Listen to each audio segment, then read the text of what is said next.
So, can your pulse foretell your future? That was the idea behind a large study relating changes in people's resting heart rate with their subsequent risk of dying or having a heart attack or stroke. The lead author was Scott Solomon, who's Professor of Medicine at Harvard Medical School and Brigham and Women's Hospital in Boston. One of the questions about resting heart rate is whether it's an indication of your overall fitness or the fitness of your heart.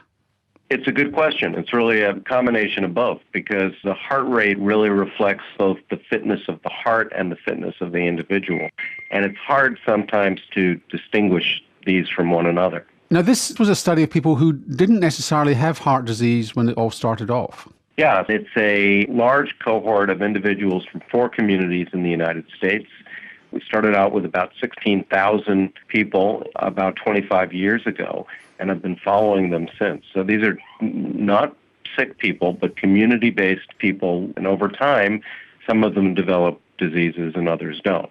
And what were the outcomes you were looking for?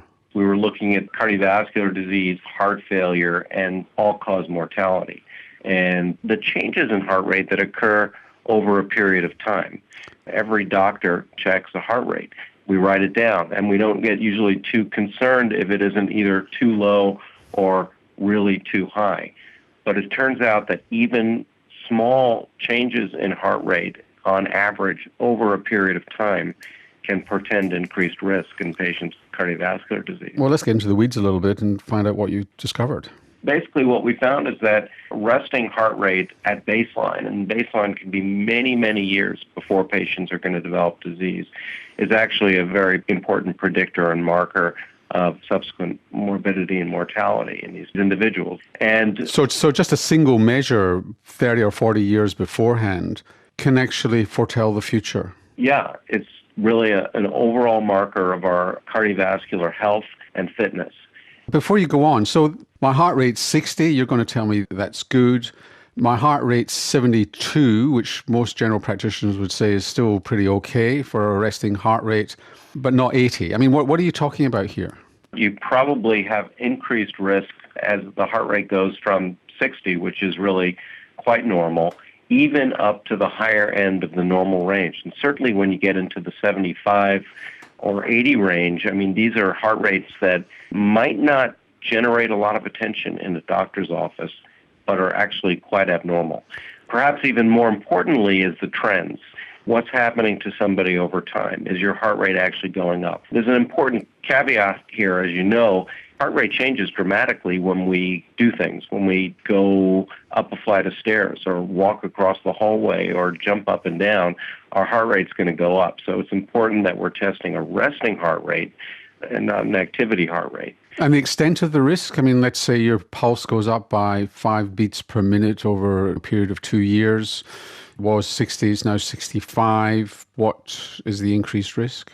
What we found was that there was about a 10% increased risk of all-cause mortality for every 5 points your heart rate went up. So that might not seem like a lot, but if you think about that in terms of the population, a 10% risk suggests that we're going to see a lot more disease based on this marker of heart rate. Now, it's also important to note that this is only a marker. It's not necessarily that the heart rate being high is a problem.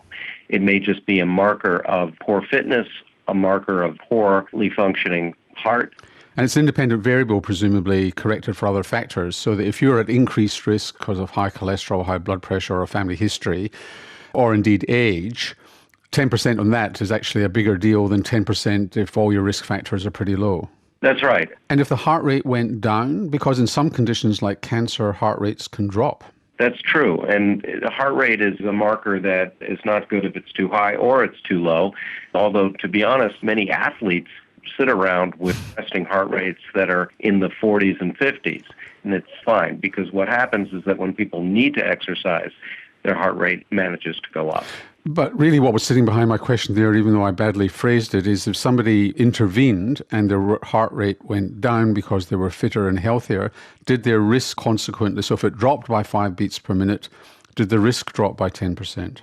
Yeah, as long as your heart rate is going down for the right reasons. Now, this was all-cause mortality, so all comers, crashing your car, cancer, heart disease, stroke. I mean, really, are you dying at an increased rate of cancer because of a higher pulse, or you just weren't able to dissect the causes of death? Yeah, but it does look like the risk is primarily associated with cardiovascular morbidity and mortality. Now, here's the thing, and you've alluded to it, Scott, a moment ago, which is how you measure resting heart rate, how long you sit, whether it's in the surgery or not, because if it's in the doctor's office, it's often higher than at home. Most doctors, mea culpa, maxima culpa, will just feel the wrist. They'll measure the pulse for 6 seconds and multiply by 10, which is full of error. And when you were being taught cardiology, they said you've got to do it for 30 seconds, and then people do it electronically. I mean, the ways that people measure pulse are enormously variable. Yeah, and this is why I'm enormously excited about the advent of technologies that are going to do this, because this is something that is essentially, it's a biomarker that's free and it's incredibly easy. As long as you can measure it accurately. If you can measure it accurately, but many of the devices that people are wearing all the time now are able to measure heart rate and able to do it actually quite accurately, and there's been validations of those.